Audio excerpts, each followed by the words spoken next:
Então, a exegese hermenêutica tem várias abordagens aqui. Nós temos a pregação expositiva, a pregação textual, a pregação temática, alguns falam tópica ou em tópicos, enfim. Já falamos, tivemos um encontro aqui sobre pregação expositiva. E aqui o nosso foco, não é bem o foco, mas a importância para nós falarmos, nós estamos hoje falando de exegese hermenêutica por causa da pregação expositiva.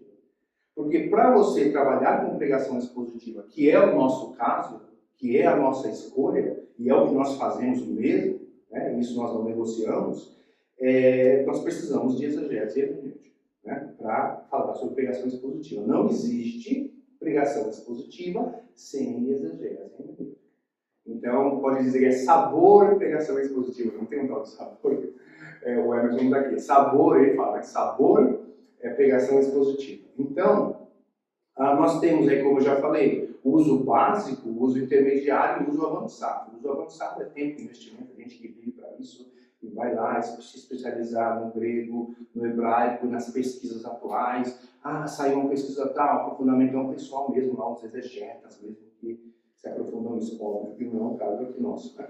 Então nós temos aí alguns autores importantes que eu gosto muito, a Gordon Fee, aí o Osborne, o J. Carson, o F.F. Bruce, todos esses, nós usamos esses conteúdos aí, mais comentários bíblicos diversos. Né?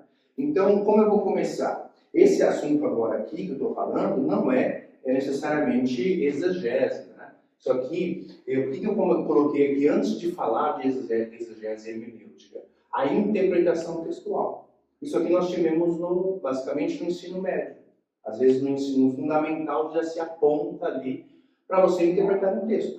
Então a minha filhinha de 9 anos, que vai fazer 10 agora, no próximo mês, ela já tem ali o texto e para ler aquele texto, interpretar aquele texto e responder o texto.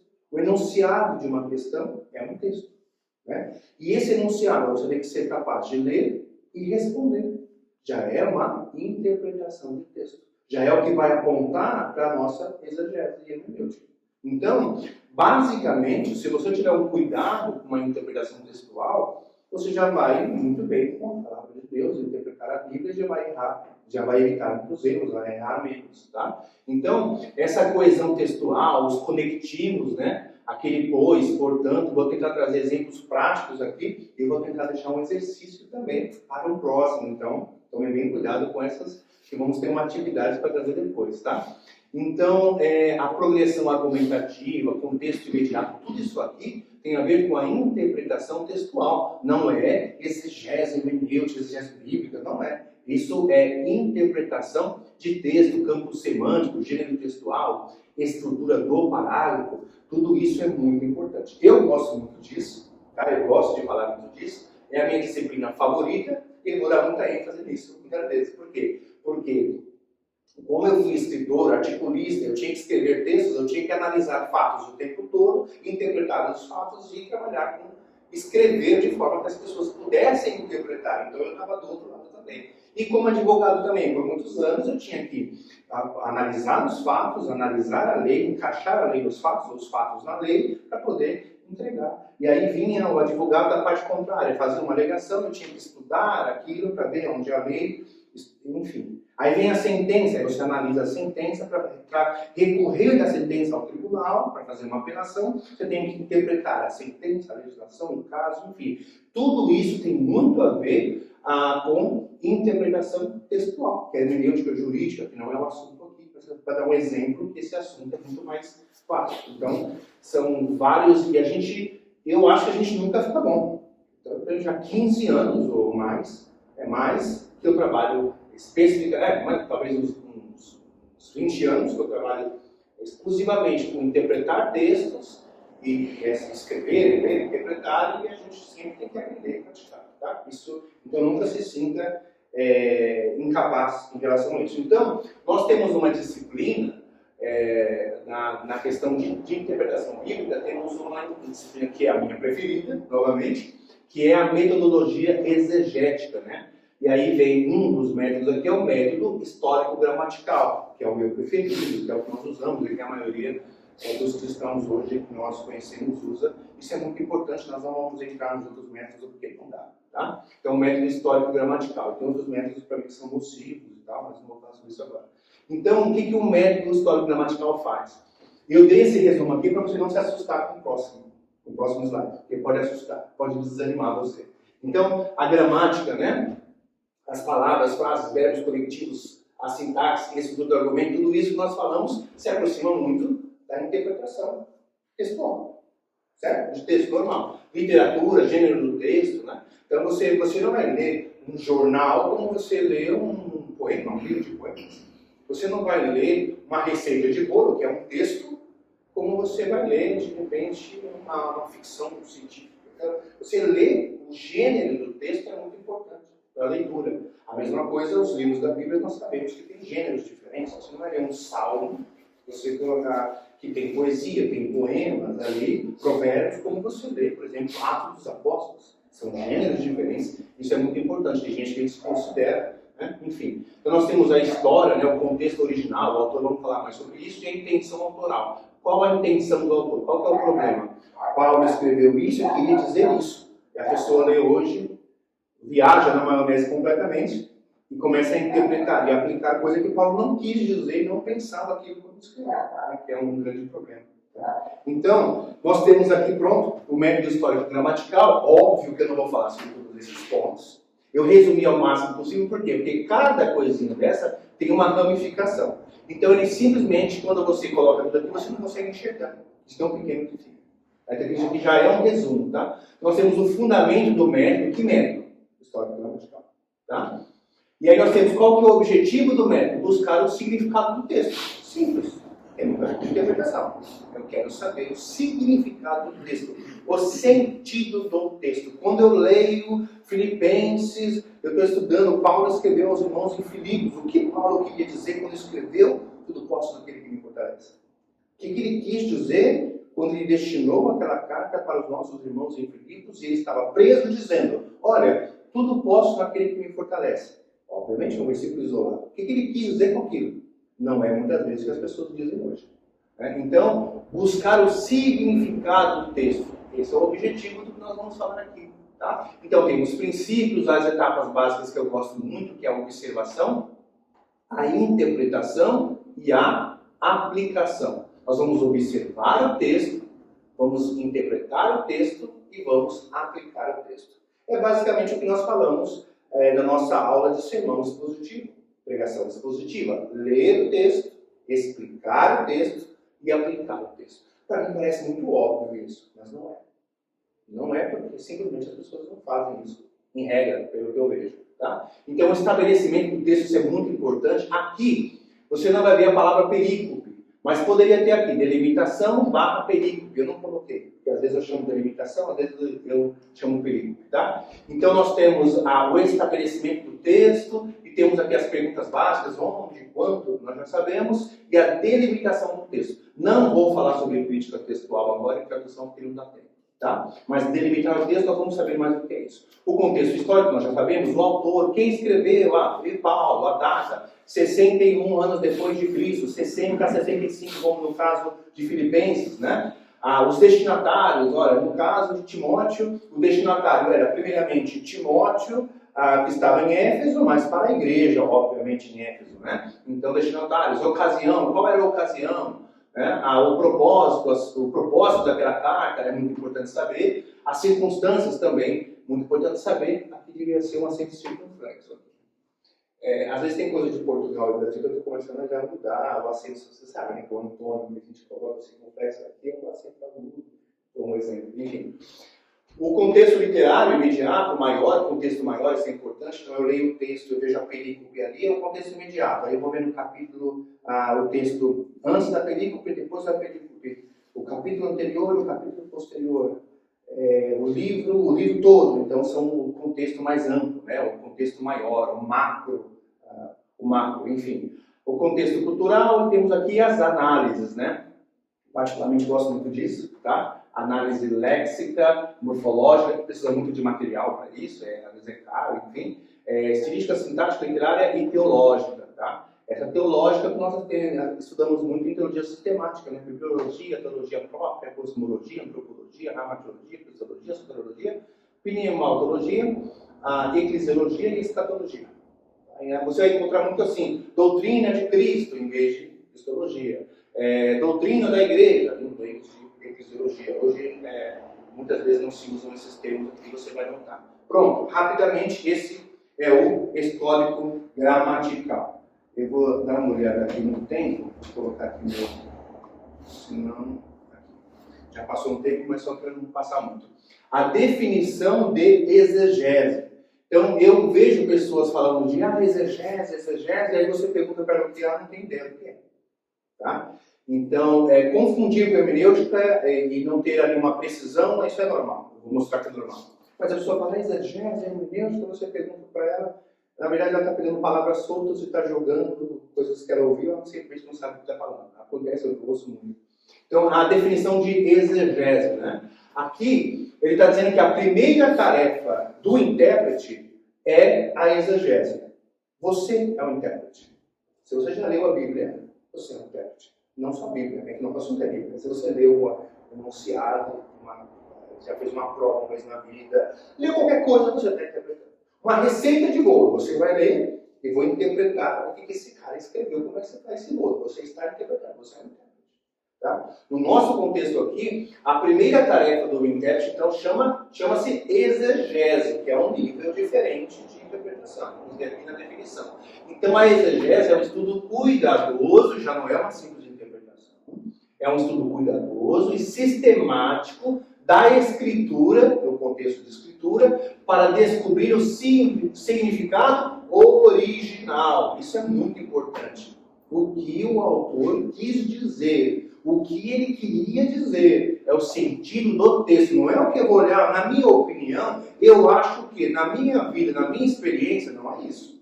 Quando Paulo escreveu, ele não escreveu pensando na sua experiência, no seu conhecimento empírico. Ele escreveu porque ele queria escrever aquilo. Aliás, inspirado pelo Espírito Santo. Né? Então eu ouço gente falar, enfim, não vou nem polemizar aqui, mas o significado pretendido. Né? Então aí, a exegese você vê se o estudo, porque a definição do é muito importante, certo? Então, a exegese é basicamente uma tarefa histórica. Por quê? Nós vamos ter que retroagir lá para Filipos, lá para Efésios, vamos ter que retroagir lá, entender o contexto histórico, para entender melhor o que o autor quis dizer. Tá? Eu uso muito Paulo como exemplo, porque é mais fácil. É a tentativa de escutar a palavra do mesmo modo que os destinatários originais devem ter ouvido. Então, quando Timóteo pegou a carta, eu sempre uso um exemplo que é mais fácil, Timóteo pegou a carta e leu para a igreja, lá em Éfeso. Então, aquelas pessoas que chamamos de primeira audiência, primeiros ouvintes, o que eles estavam entendendo naquele momento? O que eles estavam entendendo? Muitas vezes é completamente diferente do que as pessoas estão aprendendo aí com versículos isolados. Completamente diferente. Né? E, ok, então, continuando, descobrir qual era a intenção original das palavras da Bíblia. Temos aqui, inclusive, o Gordon Fee, que é a referência da definição, que é importante, né? A bibliografia. Então, eu não estou falando aqui de coisas da minha cabeça, né? Então, a tarefa da exegese, isso aqui foi uma frase minha, eu acho que eu não coloquei entre aspas, Então, eu coloquei mais ou menos assim, a exegese é a tarefa de descobrir o significado original do texto usando determinadas técnicas. Foi como eu coloquei, tá? Ok. Então, qual a diferença entre exegese e hermenêutica? Tá? Isso aqui, se alguém te perguntar isso, posso te perguntar no final, a parte que você achou mais interessante? Aqui, Natal Henrique sabe o que eu pergunto mesmo. Né? Qual a diferença entre a exegese e hermenêutica? Então aqui eu não gosto de ficar lendo muito slide, mas é tão técnico que é melhor ler, para não ficar muito vago, né? Então temos, portanto, duas tarefas. Em primeiro lugar, descobrir o que o texto significava originalmente, está falando, certo? Essa tarefa é chamada exegese. Você já sabe, olha só, você já entendeu o que é. Em segundo lugar, devemos aprender a escutar esse mesmo significado na variedade de contextos novos ou diferentes dos nossos próprios dias. Chamamos a essa segunda tarefa de hermenêutica. Essa definição aqui não é a única, tá? Então não põe na cabeça assim, Deus falou comigo, não é? Isso aqui é uma definição, uma das definições. No seu sentido clássico, o termo hermenêutica abrange as duas tarefas, olha só. Então, a hermenêutica abrange as duas tarefas. Mas neste livro, que é o livro, usamos consistentemente somente nesse sentido mais estrito. Agora, no livro dele, tá? Nós já mencionamos. Então, você tem aqui o Osborne.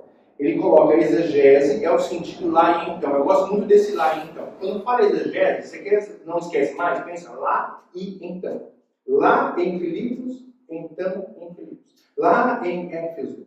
Então, quando você pensa assim, lá em Jerusalém, lá, né, você pensa naquele momento, conforme o autor, né? Se bem que, então nós temos os evangelhos escritos aí em lugares diferentes, nós sabemos. Então nós temos a contextualização, segundo Osborne, que é a mediação do significado para hoje. É a contextualização. Esse contextualização tem que tomar cuidado porque a semântica pode significar outras coisas. Nesse contexto aqui, exegese, contextualização, mediação do significado para hoje, o que Cordon Fee chamam de hermenêutica em sentido estrito. Então ele está dizendo, mencionando o Fee, está fazendo a diferença, que ele divide diferente, certo? E a hermenêutica, para ele, o termo mais amplo que abrange exegese mais contextualização. Então, para ele, o que é hermenêutica? É você pega a exegese do lá e então, e você pega a contextualização. Isso para ele é hermenêutica, é estudar isso, tá? Então, o mais importante disso tudo, então, quando alguém falar exegese é isso, hermenêutica é isso, não se preocupe porque você vê que eu coloquei dois, mas há várias e várias definições. Inclusive, alguns falam na minha definição é melhor. Então, não se preocupe muito com isso, tá? Porque, né? Mas tem que ter uma ideia do que está falando. Pelo menos o que exegese tem que saber. Hermenêutica você pode discutir. Como eu falei, tem a hermenêutica jurídica, que eu sempre gostei muito. A exegese você tem que entender que é o lá e então. Aquela técnica de interpretar o sentido do texto, isso você tem que saber, tá? Menos preocupação com rótulos e mais compromisso com fidelidade ao texto e responsabilidade com o ensino bíblico. Então, isso é o que eu estou escrevendo aqui, que para mim o mais importante é isso. Você é fiel ao texto? Você tem compromisso com o texto bíblico? Isso para mim é o mais importante. Porque se não for isso, eu acho que é uma perda de tempo que nós vamos fazer aqui. A última coisa que eu estudaria para perder meu tempo seria teologia. A última coisa que eu perderia tempo seria ficar em igreja falando de Bíblia, se eu não estou a fim de viver. Eu tenho muito mais o que fazer na minha vida. Isso eu digo claramente. Eu poderia estar escrevendo meus artigos, lendo a minha hermenêutica jurídica, escrevendo os textos jurídicos, para produzir alguma coisa, ganhar dinheiro com isso, viver disso. Para mim, Bíblia e teologia só vale a pena para me edificar os outros e pensar na vida eterna. Pronto, viver com Deus aqui. Tem muita gente que não fala isso, não pensa assim, parece, mas eu penso. Eu sei que o meu último lugar que eu queria perder tempo seria igreja. Eu tenho muito mais o que fazer da minha vida. Se eu estou na igreja, se eu estou estudando a palavra, é porque eu quero ter, debaixo da graça e misericórdia de Deus e paciência de Deus comigo, eu quero ter fidelidade e responsabilidade com essas coisas sagradas, tá? Então, o básico para o estudo bíblico é usar as regras básicas de interpretação de texto e considerar o contexto do autor. Por que eu enfatizo isso tanto, né, nessa aula? Porque tem gente que desanima. A pessoa olha para mim e fala, mas você tem uma carreira, né, e tal, as pessoas que me conhecem sabem que você é escritor, já estudou muitos anos e tal, e como advogado tem facilidade, então, não é assim, nós vamos ver que não é assim. Se você tiver uma atenção e uma força de vontade para interpretar e até orar a Deus, para Deus te capacitar, você vai se dar muito bem em aprender a Bíblia, ser ensinável e ensinar também, Deus te usar para ensinar a Bíblia. Nós temos vários exemplos disso, de pessoas que nunca estudaram profundamente, nunca se qualificaram profundamente e Deus sempre usou. Não estou dizendo para você, aí ao outro lado. Não estou dizendo, não estude que Deus vai usar a si mesmo. Não é isso. Pensa sempre em desenvolver e amadurecer, sempre. Mas Deus vai te usar e você vai aprendendo e Deus vai usar como sempre usou muitos, né? Tem esse texto que eu acho importante aqui, olha só. É uma coisa que nós temos que, às vezes, eu tento explicar bem fácil e tal, e às vezes tem que ter uma paciência de explicar, até falar para a igreja, uma linguagem, é o que eu digo, né? não basta só você, no nosso caso de pregação expositiva, não basta só você ler o texto, interpretar o texto, fazer exegese e tal, e depois não saber transmitir à igreja. Não vale a pena. Porque eu vou estudar, como eu sei, agora eu vou transmitir meu conhecimento. Não tem gente que é assim? E sai doida para ler um livro, e ela sai, agora eu vou falar comigo, que eu sei, vou usar essa palavra aqui, que é técnica que eu aprendi, eu vou lá falar, exegese, sabe o que é? Eu sei. Não, nós temos, como eu falei, o meu foco é edificar a igreja, trabalhar no reino, é ser funcionário de Jesus. É por isso que eu estudo Bíblia. Senão eu estaria fazendo outra coisa da vida, acreditem. Tá? Então, por que eu estou dizendo isso? Para nós, você que de repente Deus tem um chamado para você ensinar a palavra.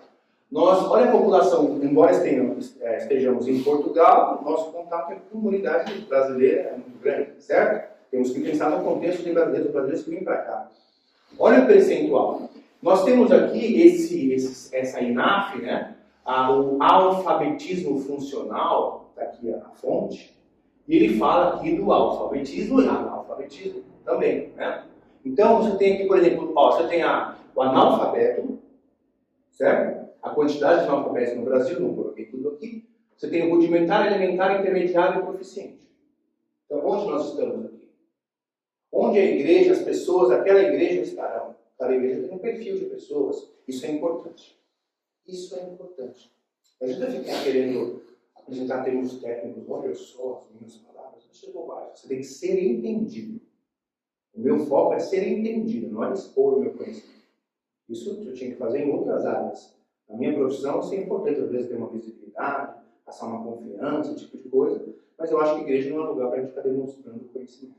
É edificar a igreja. Olha só, nível intermediário, né? Então, é considerado alfabetizado no nível intermediário o indivíduo capaz de localizar a informação expressa de forma explícita ou não em textos diversos.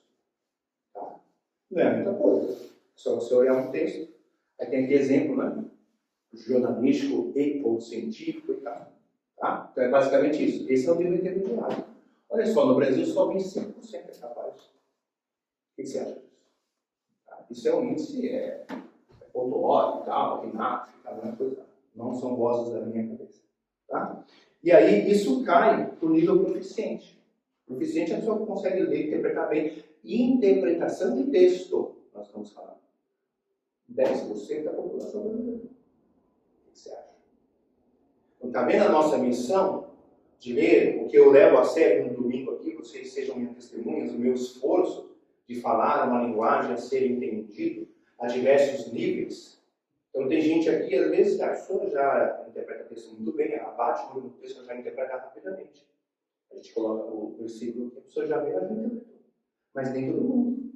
Tem gente que você tem que explicar direitinho, o conectivo ali, explicar com paciência. Eu não posso presumir que a pessoa sabe, que a pessoa entendeu. Entende? Eu não posso, é óbvio isso. É tão óbvio que eu posso chegar.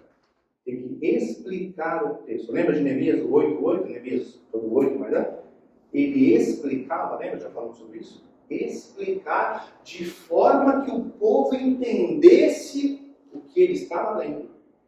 Então ele lia, explicava e aplicava, de forma que o povo entendesse o texto da lei. Olha só que bacana. Então, se todo mundo entende, interpreta tão fácil, não tem muito por que ter mestre também, né? Todo mundo já tem que entender. Tá? Então é muito importante isso aqui. Essa é a minha preocupação, se a igreja está me entendendo. Eu tenho que ser profundo o necessário, mas simples, de forma que todos me entendam. A gente também chegar e falar, aqui vamos falar do grego, do hebraico e tal, e aí dá daquela engrossadinha na voz, falar umas palavras que ninguém usa, difícil no vocabulário, não tem muito uso, óbvio, sábio, ninguém entendeu nada. Para mim não faz sentido. Tá? Então, 10% da população brasileira consegue entender com um nível proficiente. Vocês ficaram surpresos com essa pesquisa? Assim? Achou legal? Eu vi que o Rafael está me manifestando mais. Às vezes o resto é mais realmente interessante. Né?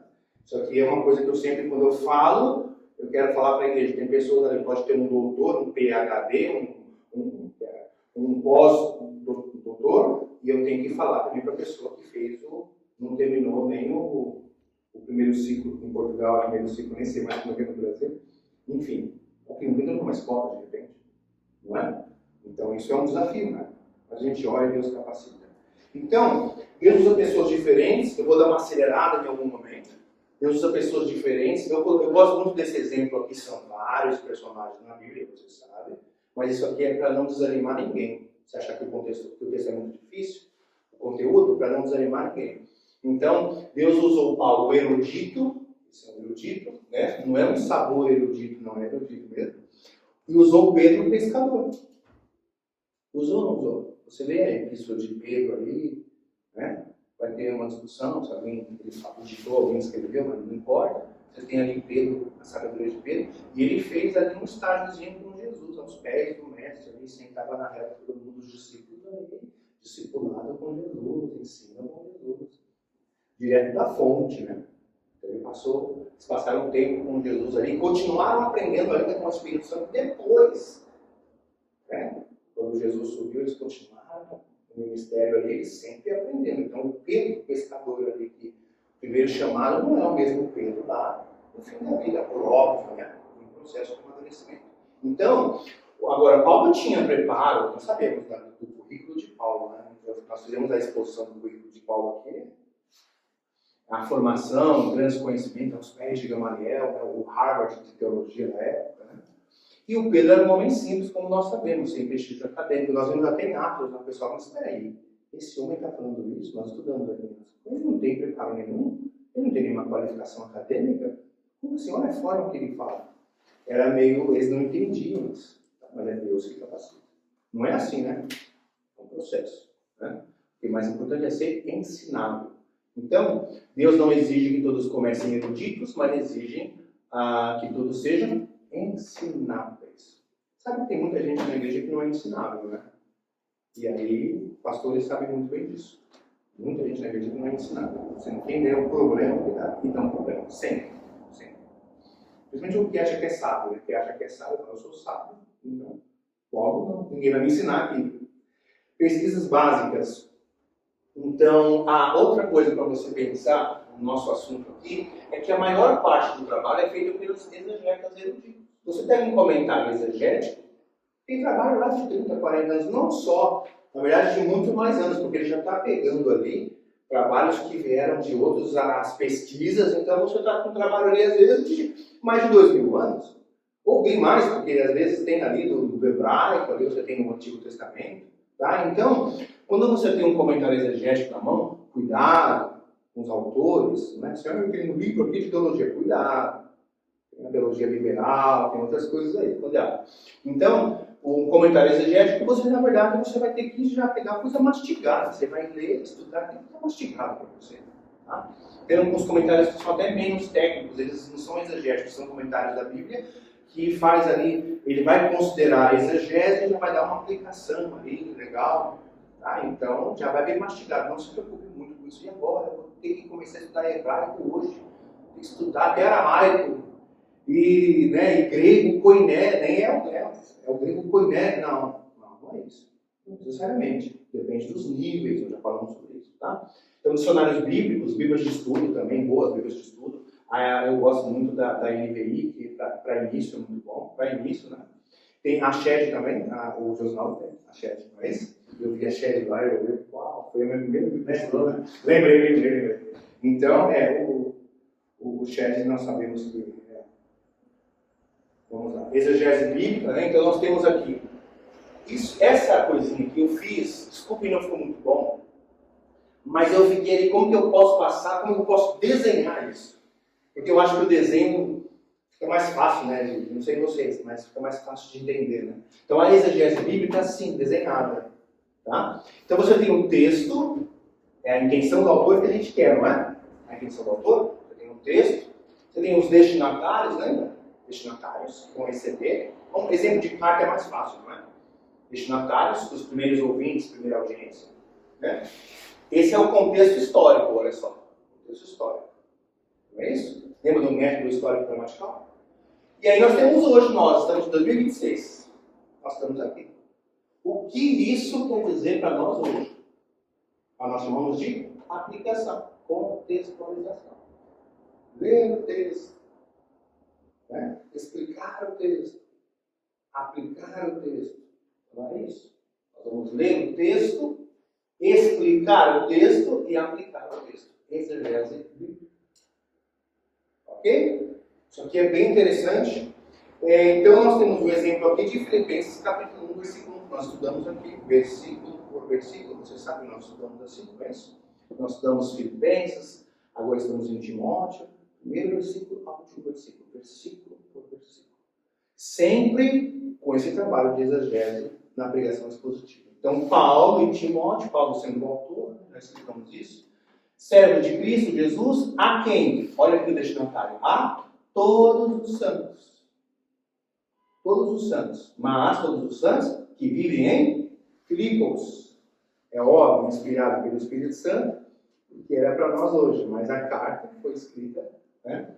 Então, a todos os santos em Cristo Jesus, inclusive bispos e diáconos, aquele que vivem em Filipos. Então, vamos ter que estudar esse contexto histórico. Olha só, no capítulo 1, versículo 1, nós já temos, então, aqui, avançando. Eu não trouxe aqui a coisinha para avançar aqui, né? Então, eu vou ficar... Novamente, o texto, Filipenses 1, nós já vimos o versículo aqui, não é isso? Paulo, Timóteo e tal. Destinatários, nós já vimos aqui. A igreja em Filipos, 61. Na verdade, alguns dizem até 65 depois de Cristo, tá? Obviamente não é exato. Está errado, tá? Mais ou menos. Eu poderia até colocar uma coisinha mais ou menos, que é melhor. Então, esse é o contexto histórico. E aí, nós fizemos aqui a aplicação. No nosso sermão expositivo, nós fizemos as respectivas aplicações, é óbvio.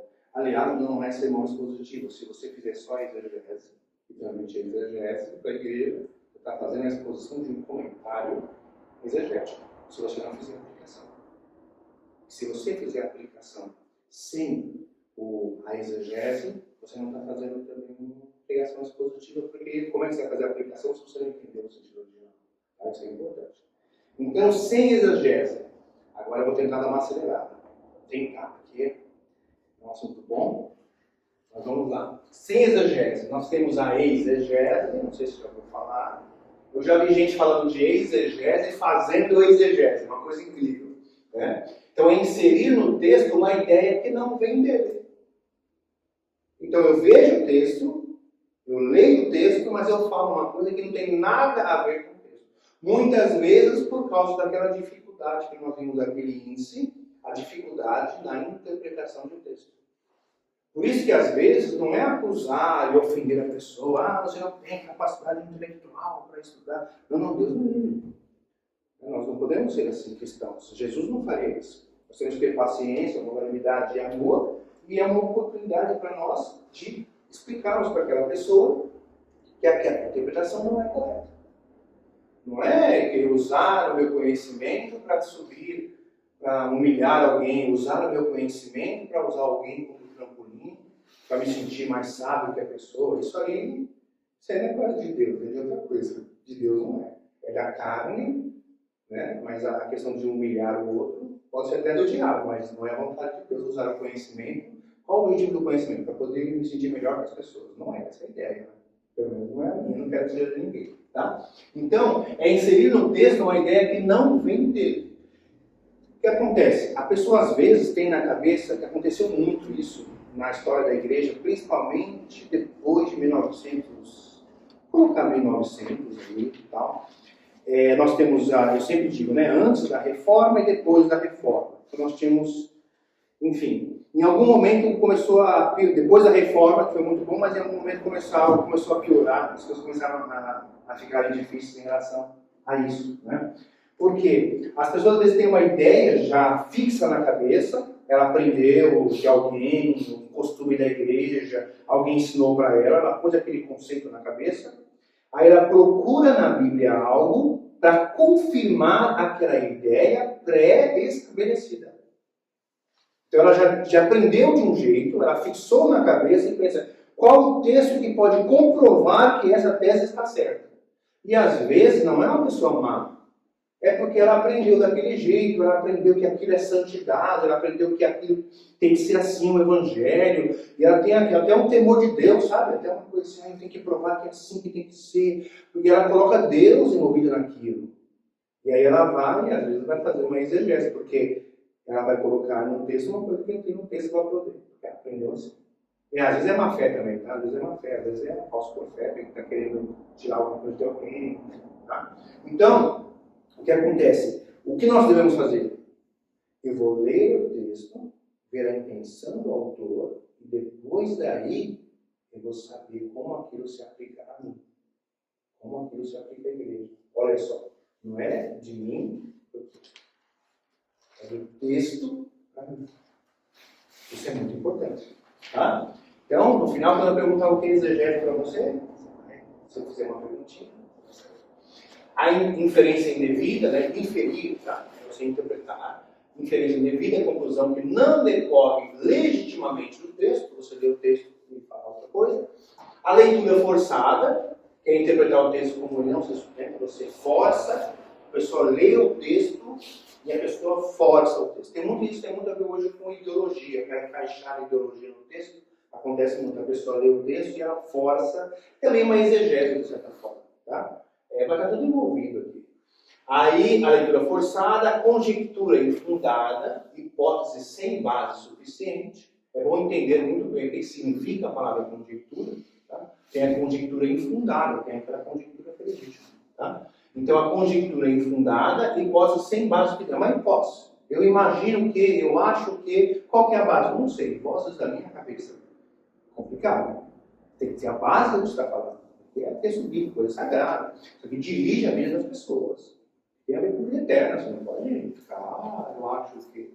Quando eu acho uma coisa, eu acho, fico naquele achar e falo, se eu acho, não tenho certeza, não tenho por que falar isso para a igreja. Eu não falo. Eu não falo. Tem um monte de coisa que a pessoa vem no final, você poderia ter falado isso, você poderia ter falado... Se não tiver certeza, eu não vou ficar falando para ele, ó, gente, eu acho que, só que eu não tenho certeza, talvez, eu vou falar do que você tem certeza. Você vai falar para a igreja o que vai edificar a igreja, não o que põe dúvida, né? O que é relevante, o que é importante. Né? Se Deus, que é Deus, às vezes não deixou algo tão claro para nós, porque Ele não quis deixar, vou eu ficar falando, não, peraí que eu vou fazer o que Deus não fez. Né? Quem sou eu para querer explicar uma coisa que Deus não quis deixar tão claro? Eu penso assim. Né? Então, alemorização arbitrária, que é atribuir significados ocultos sem base no texto. Sabe o que é essa alegorização? Alegorias, arbitrária. A pessoa vai lá, tem um exemplo, por exemplo. E Davi pegou 5 pedras, eu gosto desse exemplo. Davi pegou 5 pedras, e uma pedra significava isso, outra pedra significava isso. E o pessoal, eita, que rapaz inteligente. Quem disse na Bíblia?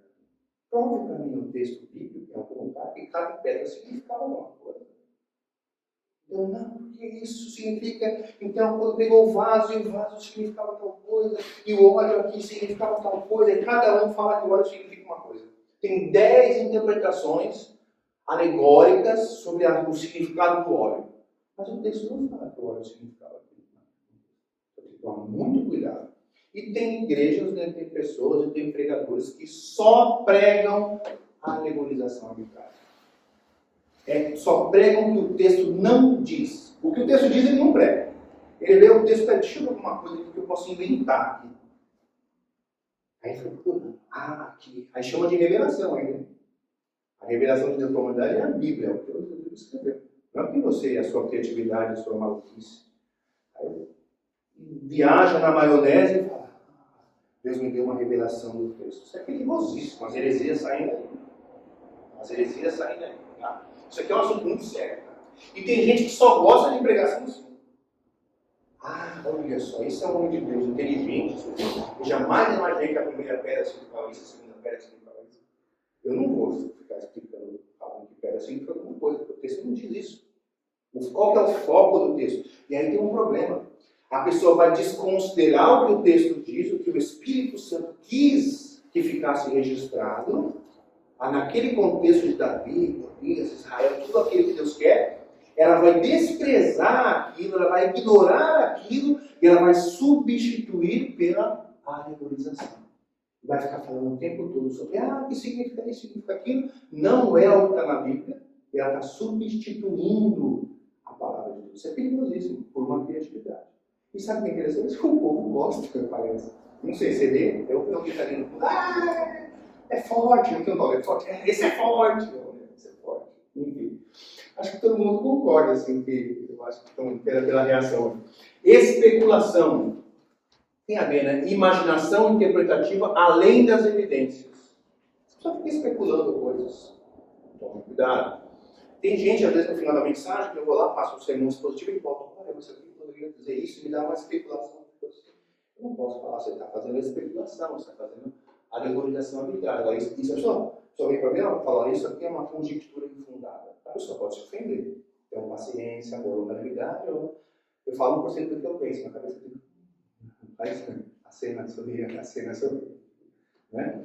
Versículo sem contexto para apoiar uma alegação ou pretensão. Pega um versículo, chama de texto prova, às vezes. Né? Só pega um versículo isolado, quer dizer isso. Tá.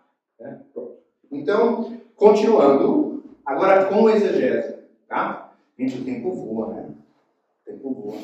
Isso aqui não é coisinha para... Mas vamos lá, vamos respeitar o tempo, né? Vamos fazer uma tomate aí debaixo. Tem tomate aí? Então, dados do livro. Já falamos, identifique autor, destinatários, propósito, local, contexto, histórico, cultural e tema do livro. Podemos avançar mais rapidamente, porque já falamos disso no início, certo? É só mesmo para a repetição, às vezes é importante para ir organizando aí na nossa cabecinha, né? Gêneros literários da Bíblia. Isso aqui também é uma coisa rápida, uma passagem rápida também, olha só. Nós temos a lei, o Pentateuco, nós sabemos, Pentateuco, Torá, né? Ok. Temos a história, né? Nós lemos ali, é muito importante saber o gênero literário lá, quando é histórico, porque nós temos, por exemplo, aqui, quando um texto ele é narrativo, também chamamos de descritivo, ou quando ele é normativo. Às vezes você lê um texto que aconteceu e a pessoa acha que aquilo Deus está mandando porque está descrevendo. Lê na Bíblia aqui, olha, está falando para fazer isso. Só que às vezes é só algo histórico, está narrando o que aconteceu. Não quer dizer que você tem que fazer que está certo. Mas está na Bíblia. Não, está só descrevendo o que aconteceu, é histórico. Não, mas está na Bíblia. Tá bom, então você vai ver o que Davi fez. Vai ver o que Davi fez. Tem umas coisas que Davi fez que não é o foco agora, não dá para explicar para não se aprofundar, mas Davi fez coisas que Salomão no final da vida, até Abraão mesmo lá, com a esposa dele, fez. Todos os homens de Deus fizeram coisas assim que muitas vezes reprováveis. Você vai ver que está na Bíblia. Não, a Bíblia está descrevendo o que a pessoa fez. Não quer dizer que Abraão era santo. Tudo que ele fez estava certo. A gente lê a Bíblia assim. Davi era segundo o coração de Deus. Eu estou vendo aqui que Davi olhou para aquela mulher, gostou, o rapaz era soldado, lembra? Mas está só descrevendo um pecado, inclusive, que ele fez. E às vezes a Bíblia não vai descrever, vai dizer, isso que ele fez foi errado, é pecado. Não vai, ele vai só descrever. Tem que tomar cuidado. Sempre que você... É muito importante saber o gênero literário, né? Quando você está lendo aqui um livro sapiencial, como nós estamos lendo aqui, né? Salmos e Provérbios, já falei isso várias vezes, isso, né? Você está lendo um livro sapiencial. Você está vendo ali, cria o teu filho no caminho que deve andar, lembra? Aí a pessoa pensa, então isso quer dizer que está dizendo que tem uma promessa de Deus. Não é uma promessa, é um livro sapiencial. Poesia, sabedoria não é promessa. Então, se não ensinar o filho bem, ele nunca vai sair da igreja. Pessoal, essa é a aplicação que ela faz. Ela lê o texto da aplicação. Por quê? Ela está interpretando algo que é sapiencial como uma promessa, e não é promessa. Então, existe realmente ali uma sabedoria em ensinar o filho no caminho que deve andar. É óbvio, a Bíblia temos que fazer, mas não é promessa. Então, não vamos começar a explicar muito aqui, cada um não vai ter tempo, infelizmente, né? Então, vai ter uma aula para cada um. Então, os profetas maiores, menores, evangelhos, história, Atos, né, que é, para mim, é um dos meus livros preferidos, nós tivemos aqui já, né? Atos, versículo por versículo, maravilhoso, todo mundo, o pessoal amadureceu muito. Eu vi na vida das pessoas aqui o amadurecimento ao ensinar Atos. E muita gente também que ficou muito triste, porque imaginava uma coisa, quando estudou Atos, que nunca tinha estudado, imaginou outra, e ficou um pouco assim, né? Epístolas Paulinas, olha que interessante. Aqui dá para fazer umas coisinhas, umas divisões interessantes, né? Nós estudamos, por exemplo, as cartas da prisão, né? Que você vê aqui, Efésios, Filipenses, Colossenses, Filemão, as cartas da prisão, lembra? Nós temos aqui dentro das Paulinas as epístolas pastorais. Nós temos Timóteo, 1 Timóteo, 2 Timóteo e Tito. Está aqui o Tito. Então são as epístolas pastorais. Tem as divisões também interessantes aqui. Então, epístola, sermão, Hebreus, nem todo mundo, essa aqui não é tão definitivo, tá? Tem gente que pode separar diferente, tá? Como eu falei, não é tão, assim, não precisa de corrigir ninguém. Tá errado, eu aprendi que é assim. Não, é só uma, tá? Epístolas gerais que nós temos aqui e Apocalipse. Então, vamos continuar. Isso é o mais importante, é muito, muito importante, que é a delimitação. Então, delimite a perícope, por isso que é delimitação. Tá? Quando eu falar de delimitação, é isso. Mais fácil para você entender, caso você não entenda, que palavra feia é essa? O pastor falou um palavrão lá. Eles falam altar, né? Não é altar. Então tem que fazer sacrifício aqui. Então, o pastor falou palavrão no púlpito, ele falou perícope. Deve ser uma coisa feia, não é? Então, delimite o que é perícope? É a unidade de pensamento. O Gabriel já sabe o que é perícope. Esse? Unidade de pensamento. Qual que é a unidade? Eu vou ler o capítulo e vou definir ali, mas nós vamos ter exemplo prático, tá? Você sabe que a gente gosta de exemplo prático, para você ver e entender o negócio. Não vai ficar ouvindo um monte de coisa e você sai e não sabe o que é. Tem que ter exemplo prático. Né? Determinar a unidade de pensamento, onde começa e termina a unidade de pensamento. Tá? Tem uma técnica para, inclusive, eu tive que fazer uma vez no curso, eu tive que fazer umas definições de perícope, é bem cansativo, inclusive, tá? E às vezes confunde bastante, tá? Observe mudanças de assunto, tempo, personagem, local, conectivos, né? Tá? E local aqui tinha que ser vírgula. Personagens, local e conectivos, fiz errado, tá? Então, vocês entenderam, né? A mudanças de local. Então, Jesus estava aqui. Agora, Jesus chegou no templo. Opa, chegou no templo já mudou. Né? Jesus, durante a festa da Páscoa, opa, agora é um novo evento, é um novo local. Então, chegou de repente o fariseu, opa, novos personagens, então já mudou, agora vai ter uma unidade de pensamento ali. Tá? Estão entendendo? Mais ou menos? Pode fazer isso não, tá? Porque a pergunta no final, mas se não está entendendo, não pode que eu explico de novo. Okay? Pergunta no final, mas olha, eu não entendi muito bem, eu explico de novo, tá? Eu gosto mesmo de explicar. Então, perícope está aqui, ó. As unidades de pensamento, olha só. Nós já falamos sobre isso quando falamos de sermão expositivo, né? Então, nós temos aqui o episcopado. Então, o assunto, a unidade de pensamento aqui, ó, é episcopado. Como saber? Olha só. Se alguém deseja o episcopado, já sei que o assunto começou com o episcopado. Quando ele vai terminar? Já sei o capítulo anterior também, que não era episcopado, certo? O capítulo não, né? A perícope anterior. Aqui é uma nova perícope. Então, é necessário, pois, necessário, requisitos, que o bispo, episcopado, aí vem, esposo de uma só mulher, né? Então, o bispo tem que ser esposo de uma só mulher. Né? Não vou falar sobre isso, mas vamos lá, tem que continuar, tem que manter o foco. Então, que o bispo não seja recém-convertido, neófito, em algumas traduções, o assunto é bispo. É necessário também, mais requisitos, que bom testemunho de fora, tal, ok. Por que eu sei que ela terminou aqui? Peraí, não, acho que ela tem que terminar aqui, porque ela está muito grande. Não é, tem que ter uma técnica, né? Do mesmo modo, quanto a diáconos, bom, já estou falando de diáconos, já estou mudando os personagens. Já é a perícope que terminou, eu posso dividir assim. De certa forma, por isso que tem um macro, né? Porque são requisitos para o ministério. São requisitos sobre o governo da igreja, o funcionamento da igreja. Vamos estudar isso em eclesiologia. Então, na verdade, há uma unidade de pensamento maior, quando você pensa assim, né? Como a igreja funciona, o corpo da igreja, bispos, diáconos, tal. Mas aí você vai delimitando para ficar menor. Aí você separa, o episcopado, os diáconos, ó. Aí depois aqui tem o diácono de novo, tem mulheres também aqui. Pode ter até umas diferenças de como você vai fazer. Você pode fazer uma perícope, por exemplo, eu dividi aqui e coloquei mulher. Do mesmo modo, quanto há mulheres, e aí ficou junto em cima diáconos, embaixo diácono de novo, e aqui do mesmo modo você já vê que esse do mesmo modo já é uma atenção, hein? Quando eu falo essas coisinhas assim, do mesmo modo, esse é um conectivo. Do mesmo modo, esse mesmo modo. Mulheres, eu posso falar só das mulheres no versículo 11. Posso fazer essa uma perícope. Tá? Então, mulheres na igreja, mulheres no ministério, posso usar essa perícope. Tá? Ok. Então, e aí eu venho, escrevo essas coisas a vocês, esperando pelo em breve, mas se eu demorar, você saberá como deve proceder na casa de Deus. Opa! Então eu quero saber como nós devemos proceder na casa de Deus, nosso comportamento, nossa postura, o ministério, a eclesiologia, os ministérios do governo da igreja, tudo nós vamos estudar aqui no Timóteo.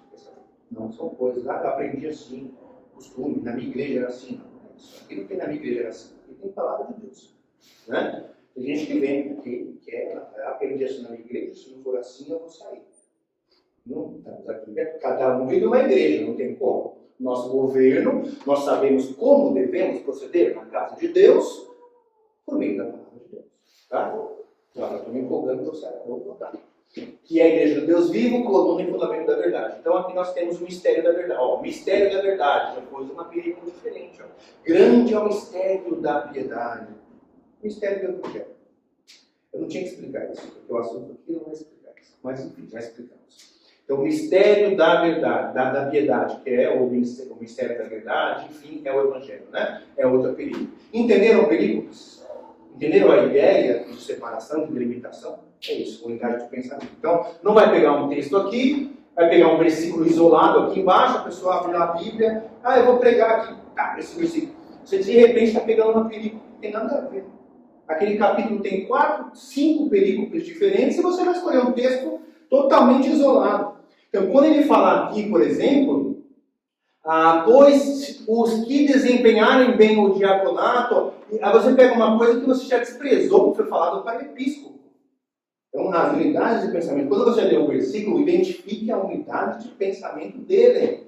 Não fale sobre ele sem entender qual é a unidade de pensamento dele. Okay? Qual é a delimitação do que ele está falando. Isso é básico também de interpretação do texto. Tá? Nós temos o método indutivo e dedutivo, né, que o indutivo ele começa direto no texto, como nós falamos aqui, você observa o parágrafo, né, repetir, ler muitas vezes, eu sempre vou ler. Eu estou lendo tudo de novo agora, porque nós vamos falar sobre amanhã, né, eu estou lendo tudo de novo, nós vamos sempre ler. Eu estou aqui, eu leio, eu estou em algum lugar, eu vou lá, estou no tribunal, às vezes eu vou lá, pego e fico lendo lá, pego a aplicação da Bíblia e fico lendo, estou sempre lendo. Tá? Aquele capítulo que eu vou falar. É ler o texto 1, 2, 3 vezes. Não presuma que você já viu isso antes. Não faça isso. Então, marcar os conectivos que nós falamos. Sabe o que é conectivo? Seguir o argumento, resumir a ideia central, antes de recorrer a comentários. Então, antes de ler os comentários, lembra? Leia o texto você. Anota, faça anotações. Quando você for ler o comentário, sua mente está mais aberta. Você já viu qual é o foco, qual a palavra que para você tem em destaque. Tá? Não vá no comentário, leia o texto antes. Aí temos o dedutivo também, o indutivo e o dedutivo. Então, o que o texto diz, né? Conteúdo explícito. Então, as palavras quem, o que, quando, onde, já falamos sobre isso também. A comparação de versões. Eu sempre vejo, gente, não é sempre, às vezes tem perícope que você não tem ali, você sabe que não tem uma palavra-chave que vai necessitar, mas muitas vezes eu olho, essa palavra aqui vai merecendo mais atenção. O que dizem as outras? Aí eu vou nas outras traduções também. Aí eu vejo lá, como eu falei, né? A Nova Almeida Atualizada, aí eu vejo também na NVI 2011, e aí depois eu vejo também na Almeida 21. As três que eu mais gosto. E muitas vezes em inglês também. A King James, a nova versão, também eu vejo em inglês também, porque às vezes no inglês eu vejo uma palavra que é interessante, dá uma nova... é interessante comparar com o inglês também, tá? A gente vai para o alemão, vai, não sei. Então, dá uma acelerada aqui, volte ao parágrafo e pergunte qual sentido é mais provável aqui. O contexto histórico-cultural nós já sabemos, já falamos sobre isso. E aí nós temos o contexto literário, né? O contexto histórico-cultural e o contexto linguístico. Tá? Isso é muito importante. Nós não vamos falar tudo isso aqui, porque não vai dar tempo. Eu já vi que o horário avançou e já estou acelerado aqui. É o contexto interno, o literário é o contexto interno do texto, tá? Isso é literário. Isto é, a relação de uma frase com as frases anteriores e posteriores, dentro do parágrafo da perícope e do livro, por isso que eu tive que falar de perícope antes. Tá? Tem uma ordem. O objetivo, descobrir o sentido da passagem dentro da unidade de pensamento. Unidade de pensamento. Por isso que nós falamos isso antes. Se eu não falar disso de perícope, você não vai entender contexto literário. Por isso que tem uma hora. Tá? Contexto histórico-cultural. Então, é o contexto do mundo do texto. Lembra? Lá e então. Esse é o lá e então. Como é que você vai falar de exegese se você não sabe isso? É o contexto do mundo do texto. A época, cultura, costumes, ocasião, destinatários, circunstâncias em que o texto foi escrito. Cada momento que você vai estudar vai necessitar mais ou menos disso. Tá? Não é sempre que você vai ter. Às vezes não. Tá? Então, o objetivo é evitar leituras anacrônicas e entender o texto do seu mundo original. Anacronismo, já falamos disso algumas vezes aqui, mas devemos falar mais. Contexto linguístico é a observação do vocabulário, da gramática, da sintaxe, das relações entre palavras e expressões do texto. Eu gosto muito disso, é importante.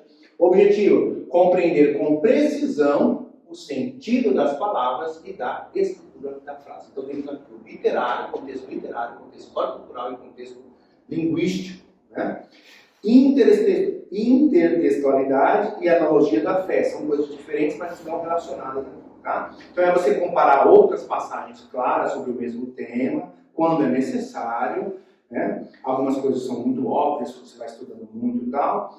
Então, sempre a escritura interpreta a escritura. Isso é muito importante. Aí não esqueça disso. A escritura interpreta a escritura. Você vai ler alguma coisa, tendo dúvida, não? Sempre considere o texto bíblico como um todo, o macro dos livros, a revelação progressiva, enfim.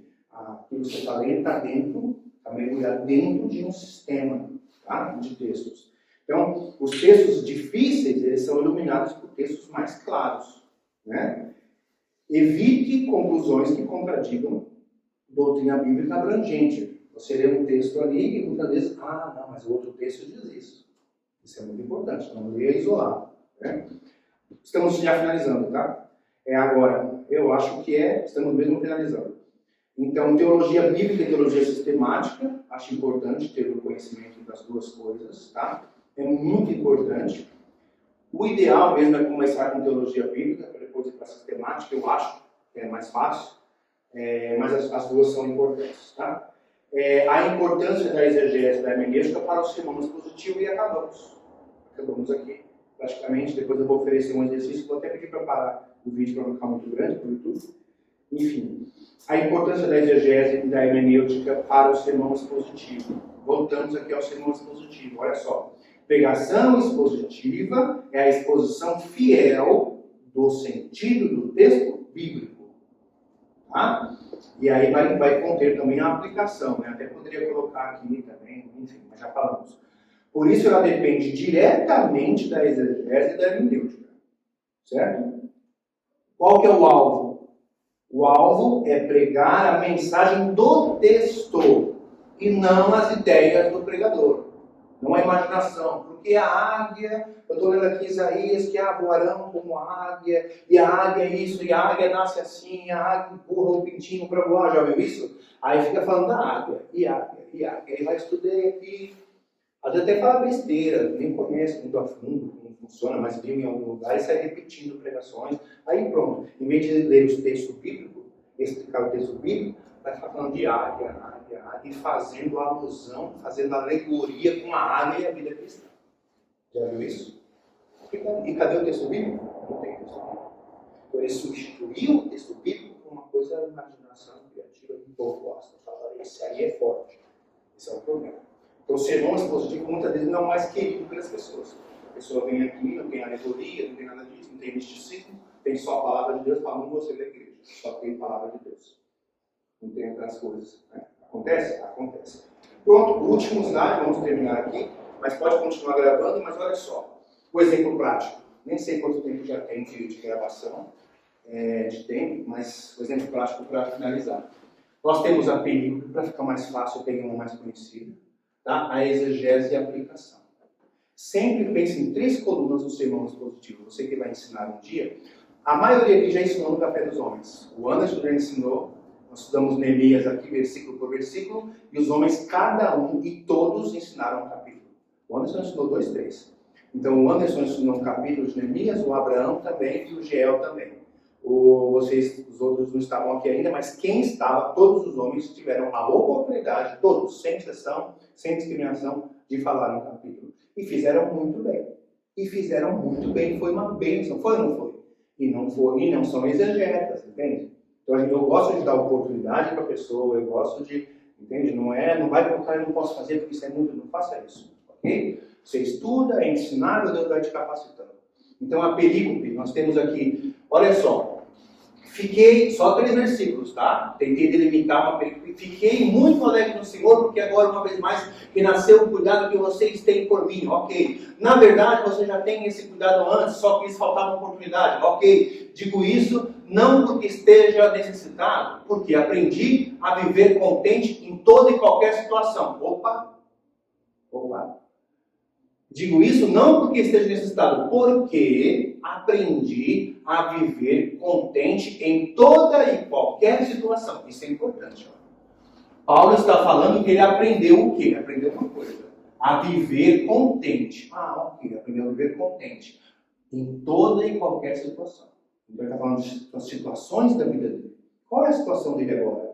Contexto histórico. Lá então, eu sei que ele está preso. Lá em Atos, no final, no último capítulo, nós estudamos que ele ficou preso 2 anos, então ele está preso. Está preso em Roma. Aquela prisão domiciliar aí naquela casa alugada, lembra? Não é aquela prisão depois que ele vai morrer em Timóteo, 2 Timóteo, enfim. Não vai dar para falar aqui.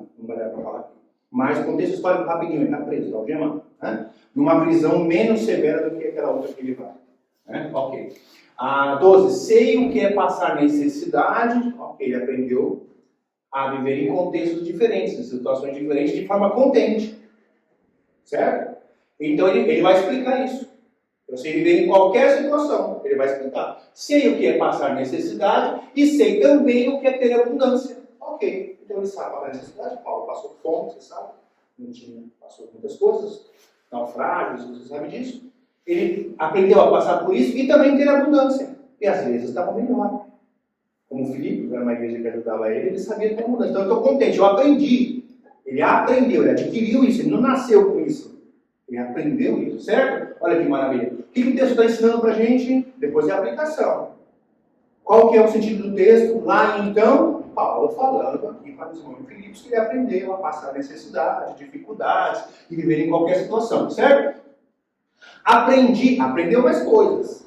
Aprendi o segredo de toda e qualquer circunstância, tanto de estar alimentado como ter fome. Mais uma vez, aprendeu o segredo. Que segredo? De toda e qualquer situação, tanto de estar alimentado como de ter fome, tanto ter abundância como de passar necessidade. Olha, todo o texto fala do quê? Qual que todo o texto fala o quê? Necessidade, abundância, dificuldade, circunstâncias, não é? Aí ele continua. Tudo posso naquele que me fortalece. Pensou naquele que faz esse tudo posso? Tudo posso o quê? Tudo o quê? Tudo o quê?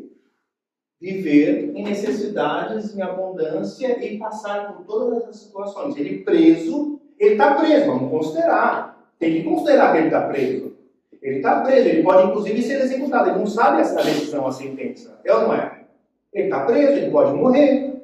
Vai dizer que está preso, está numa situação boa. Que prosperidade que eu estou. Estou preso aqui, posso ser morto, algemado. Como eu estou? Não, nem liberdade ele tem. Nem liberdade ele tem.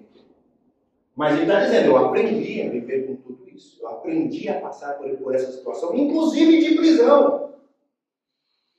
Tudo posso naquele que me fortalece. Tudo posso no quê? Tudo posso estar preso e ainda estar contente. Olha o assunto aqui. Ó. Viver contente. O assunto é contentamento. O assunto é contentamento em qualquer situação. Não é esse o assunto original do texto? Tudo posso naquele que me fortalece. Quando você ouve esse tudo posso naquele que me fortalece, será que é isso? Quando tem um adesivo no carro lá, no para-choque do caminhão, será que é isso? Tudo posso naquele que me fortalece. Será que é isso que as pessoas estão entendendo? O texto diz uma coisa, a pessoa interpreta outra coisa. Tá? Então, exegese. Paulo escreve aos Filipenses enquanto está preso, ele agradece a ajuda recebida da igreja, explica que aprendeu a viver contente em diferentes circunstâncias, humilhação e honra, fome, fartura, escassez e abundância. No versículo 13, tudo posso, refere-se à capacidade, por meio de Cristo, custo de atravessar essas situações concretas mencionadas no texto com contentamento. Poderia ter colocado ali. Já tinha falado, mas para dar mais ênfase. Tá? Aplicação. Pronto. Sermão expositivo. Ler, explicar e aplicar. Qual que é a aplicação? 3 colunas. É o que eu uso, tá, gente? Isso aqui não vi livro nenhum. É uma coisa que eu inventei para fazer. Que eu faço nos domingos aqui.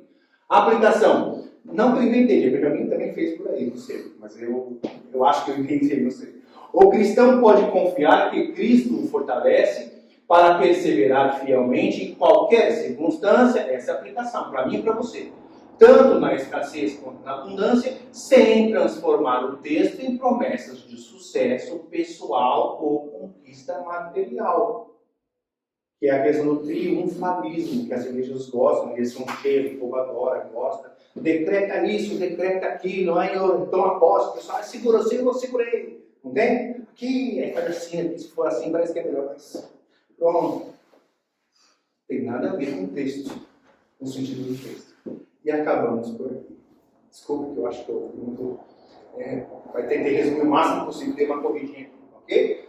Então, isso é simplificado, tá, gente? Simplificado para o exemplo. Não quer dizer que a gente é só isso, tá? Não quer dizer, isso aqui é muito maior. Não tem limite, na verdade. É para você fazer um congresso de 20, 30 encontros só sobre isso, certo? Isso aqui é muito resumido, é só para exemplo do sistema que a gente faz. Perícope, ler o texto, explicar o texto e aplicar o texto. Ok? Então podemos encerrar. E aí nós vamos para o nosso exercício.